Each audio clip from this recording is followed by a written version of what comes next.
Halo semuanya, Assalamualaikum warahmatullahi wabarakatuh. Nah, tadi itu aku dari tukang sayur untuk belanja mingguan di minggu ketiga bulan Februari ya, Mom. Sambil bawa si Ade yang kebetulan gak ada yang jagain. Tuh akhirnya tidur. Simak ceritanya. Nah, tadi itu aku beli sayuran atau belanja sayurannya di dua tempat. Yang pertama di tempat sini, ini sayurannya murah-murah, tapi kondisinya kurang fresh ya, Mom. Jadi masih pada kotor, tapi harganya lebih murah dan tidak lengkap dengan buah-buahan. Lanjut aku ke tukang sayur berikutnya. Nah, kalau di sini agak sedikit mahal juga sayurannya, tetapi kualitasnya bagus ya, udah bersih-bersih gitu. Terus ada lengkap dengan buah dan lauknya. Yang baru menyimak, saya ucapkan banyak terima kasih dan jangan lupa dukung dengan like, komen, serta subscribe-nya ya.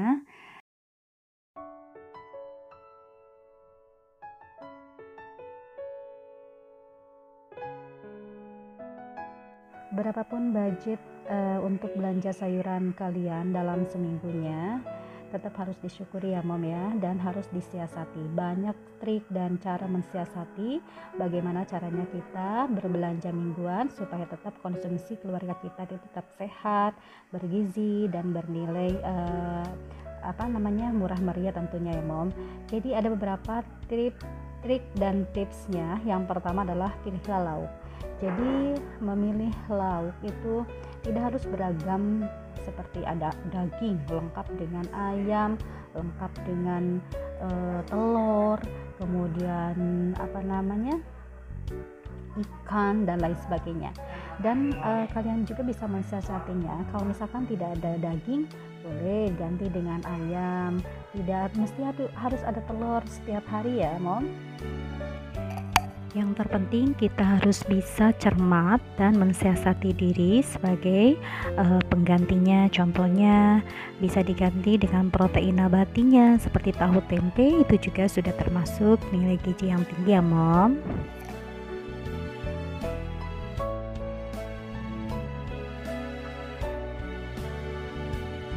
Kalau berbelanja di pasar lebih enak ya Mom. Jadi kalau untuk dengan budget misalkan 200.000 untuk keluarga saya, jadi bisa beli lauknya itu misalkan 80% untuk sayurnya 20%. Jadi bisa disiasati dengan berbagai jenis lauk tapi dengan porsi yang kecil-kecil aja. Misalkan ikan setengah kilo, daging setengah kilo, kemudian telur sekilo misalkan ya Mom. Jadi tidak harus porsi banyak-banyak, asalkan beragam tapi lengkap seperti itu. Nah, kemudian sebaiknya kalau sebelum berbelanja itu kalian bisa membuat dulu list daftar belanja masakan 1 minggu ke depan. Kira-kira yang akan kita masak itu apa aja sih? Atau dalam benak sudah punya rencana mau masak apa biar tidak bosen ya Mom. Jadi di list dulu apa-apa yang mesti kita beli sesuai dengan menu yang sudah kita rencanakan untuk 1 minggu ke depannya. Nah, kemudian yang ketiga adalah harus tahu bagaimana teknik penyimpanan bahan makanan di kulkas agar tahan lama dan kuat ya Mom. Sehingga apa yang kita beli selama seminggu ke depan bisa bertahan lama dan bisa kita masak sesuai dengan porsinya. Dan tidak mubazir tentunya. Nah, saya rasa untuk Mom semuanya udah pada tahu dan pintar sekali bagaimana cara penyimpanan bahan makanan di kulkas supaya tahan lama ya Mom. Nah, khusus untuk lauk daging bisa disimpan dalam wadah kedap udara. Daging itu tidak perlu dicuci terlebih dahulu ya Mom. Sementara untuk lauk seperti ikan, udang, dan ayam harus dicuci sehingga bersih sebelum disimpan dalam wadah yang kedap udara itu.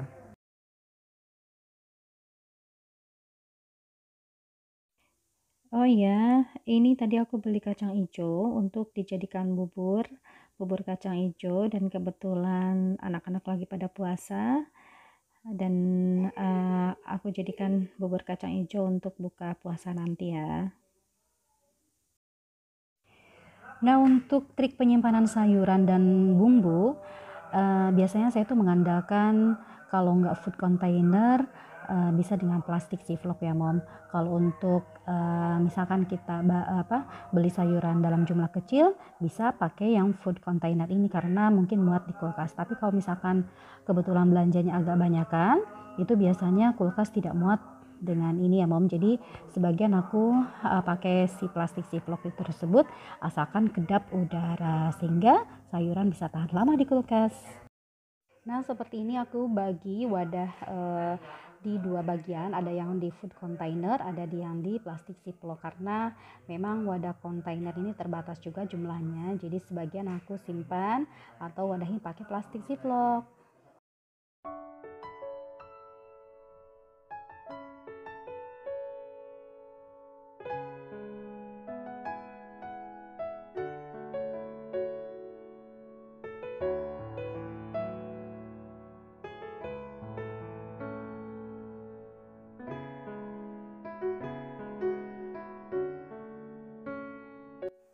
Nah, untuk harga jenis atau per item sayuran yang telah aku beli tadi maupun lauknya, nanti aku list berapa total belanja untuk minggu ini, apakah sesuai dengan budget atau melebihi dari budget mingguan aku ya mom. Dan jangan berhenti dulu sampai sini, nanti kita akan sama-sama cara memasukin ke kulkasnya seperti apa. Nah, sekarang udah rapi ya, tadi udah aku beresin, jadi tinggal tutup-tutup dan masukin ke kontainer.